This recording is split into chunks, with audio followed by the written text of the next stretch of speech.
So a couple weeks ago, we got a letter in the mail from the Bureau of Indian Affairs saying that we were illegally damming and fencing property that belonged to Native Americans. And, you know, even though John's a builder and I'm a realtor and we know better, we got an excellent deal on this land years ago, and it was out in the middle of the country, so there were fences and we just didn't get it surveyed. Really a bad mistake from somebody who's a realtor and knows better, but hey, sometimes we do things we shouldn't do. So our big pond on the land, turns out that they do own a corner of it, even though those fences from 50 or who knows how many years ago are there. They're not exactly correct. That's the pond that John's been working on and putting a lot of effort into. And so what did he decide to do? He decided to put a big pond on the back of our little pond so that he could have his own pond. We had the big one we called the whale, and the little one was called the spout because it was a little circle, even though it had good fishing in it. But it had a creek behind it, so it makes an ideal spot to dig it out and expand the spout pond. So I don't know what we're going to call it now. So he and his buddy have been working on this for a few days, and you can see that our little pond is actually leaking. He said they didn't put clay on the dam, and we've noticed that it gets low in water pretty often, and so apparently it's been leaking into the creek. And there's Oates going to check it out. He looks like a little pig getting in the mud. He just loves that cool mud.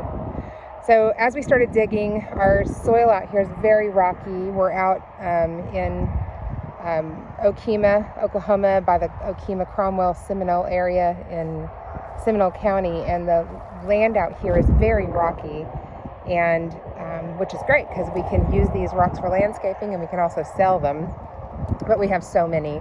So when John told me he was putting rocks underwater, I was kind of upset once I saw how much they're worth, but my God, our entire land is full of rocks.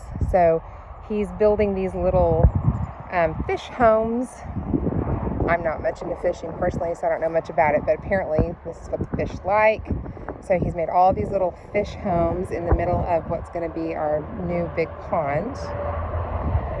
And I think we're going to leave the dam in between the spout and the big pond, just so that you can walk between the two, because it's big enough to drive a four-wheeler or whatever across. And then this is much, much bigger than I thought it was going to be. We've got some burn piles going, and they've dug out a lot of rocks and stuck it along the edges so that we have a pretty border and places to sit and fish on.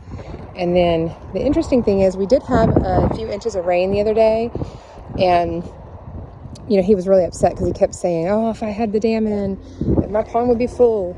But we found out that, oh, here's some of the rocks over there. Yes, we're going to be selling some of those.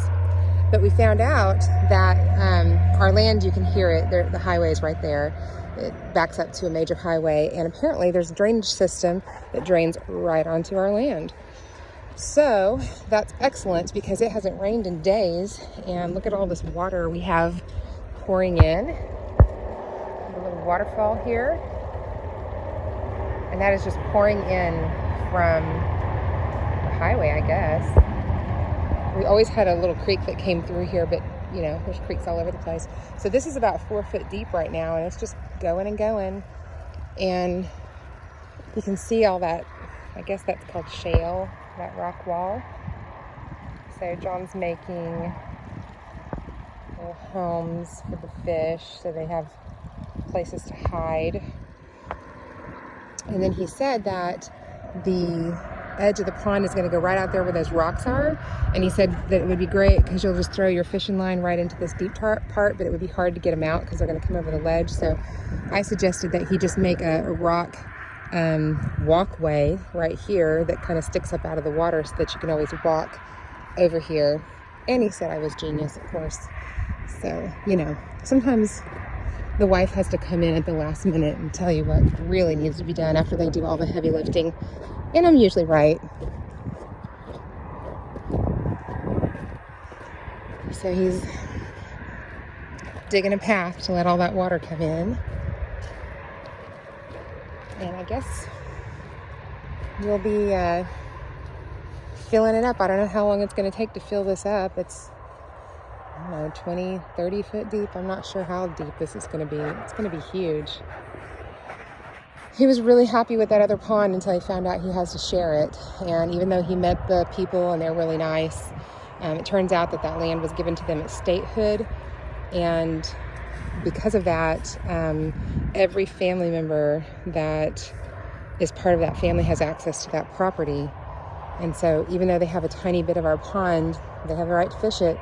And who knows, I mean, it could be 100 people that have access to it now. And, you know, that always sucks when you've been stocking a pond and stuff like that. So I know in real estate that this makes our land more valuable to have this. So I'm not complaining too much. Plus he bought this Kubota skid steer to work because we develop property as well. And he can do it, so why not?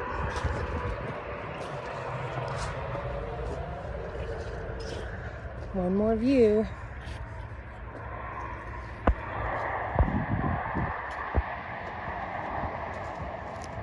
Otis doesn't know how dirty he gets. He wants to get up on the furniture and up in our bed while we're here at night.